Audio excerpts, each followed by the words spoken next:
Assalamualaikum warahmatullahi wabarakatuh. Sudah ada beberapa yang masuk lewat chat maupun telepon untuk LK demonstrasi kontekstual tentang pemetaan rencana 2 bulanan. Banyak yang masih bingung. Tidak apa-apa. Nah, sekarang saya mohon izin untuk menjelaskan apa saja yang dimaksud dengan LK ini. Nah, di sini ada 3 yang diminta di LK itu, yaitu pengembangan komunitas belajar dalam sekolah, PMM, serta ada refleksinya, ya. Ini yang jadi tadi tuh yang disampaikan pada penutup terakhir itu hanya yang PMM. Nah, ternyata ada juga yang komunitas belajar, dan tentu saja untuk tahap keempat sekolah yang dikatakan sekolah penggerak adalah pelaksanaan refleksinya yang memang yang akan dilaksanakan di akhir seperti kita kemarin pas pelaporan kegiatan-kegiatan kurikulum apakah tersampaikan. Nah, berikut ini adalah yang sudah saya kerjakan.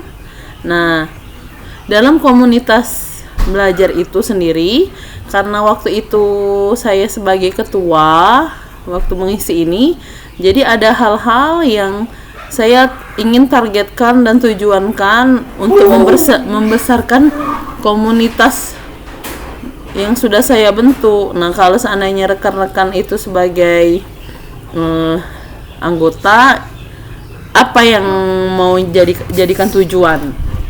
Lalu misalnya juga mau membentuk komunitas, berarti ada hal-hal atau langkah-langkah yang akan dilakukan untuk arahnya untuk guru sendiri atau tendik atau warga sekolah yang penting dia punya akun belajar ID dan bisa akses PMM, itu bisa bikin komunitas belajar pada PMM dengan syarat itu 2. Ada dengan syarat seperti ini: sudah menyelesaikan aksi nyata dan sertifikatnya sudah terbit minimal 2. Kalau sudah 2 sudah ada, dia sudah bisa bentuk komunitas, ya. Nah, kemudian refleksi ini kan kalau di sini, kalau yang saya bikin adalah refleksi secara berkala. Nah, apa tujuan dari refleksi itu? Apakah mau dari hasil refleksi yang buruk mau dijadikan baik, yang seperti apa? Kemudian apalagi yang ada dari kondisi sekolah, mungkin dari ruang kelas sendiri, mungkin dari hasil refleksi kan masih banyak bisa disorot, dari penataan kelas bisa, ataupun dari segi pembelajarannya itu sendiri. Nah, tentu saja yang realistis dan yang mudah diukur, ya. Ingat hanya 2 bulan ke depan yang real. Kalau terlalu panjang berarti itu bukan 2 bulan, itu sudah jangka panjang. Terus dari tujuan yang ingin kita capai tadi kan pasti ada tuh alasannya mengapa dipilih hal tersebut. Ya, misalnya saya mau membuat komunitas belajar tentang literasi. Nah, alasan apa yang jadi penting gitu loh. Nah, berarti karena secara di rapor pendidikan sendiri ketika disoroti ternyata anak-anak masih belum tahu yang mengerti apa artinya puisi atau pantun. Kalau untuk saya sendiri, karena saya menarik minatnya, saya itu minatnya suka di numerasi, dan kebetulan di rapor pendidikan kita itu masih PR merah. Nah, hal-hal apa saja yang saya ingin tetapkan tujuannya dan mengapa tujuan itu saya pilih? Ya, karena alasan pentingnya untuk menaikkan rapor pendidikan di bidang numerasi. Nah, kalau ini tentu saja tidak begitu sulit, ya.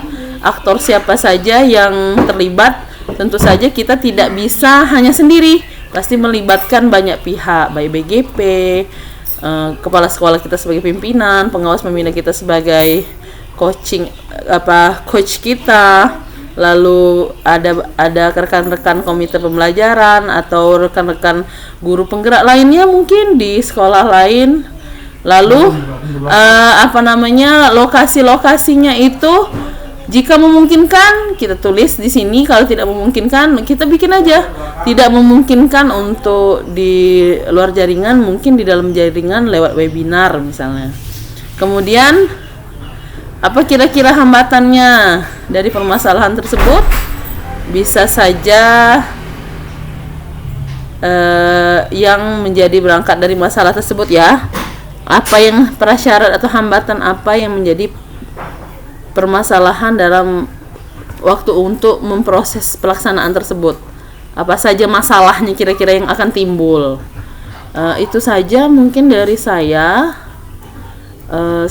Selamat bekerja rekan-rekan yang hebat. Saya yakin semuanya tentu saja sudah ada gambarannya ya. Terima kasih. Semoga nanti setelah ini bergabung di komunitas kita. Caranya yaitu masuk ke dalam PMM, ketik TAG Sweta SDN 9, terus gabung juga di WhatsApp grupnya.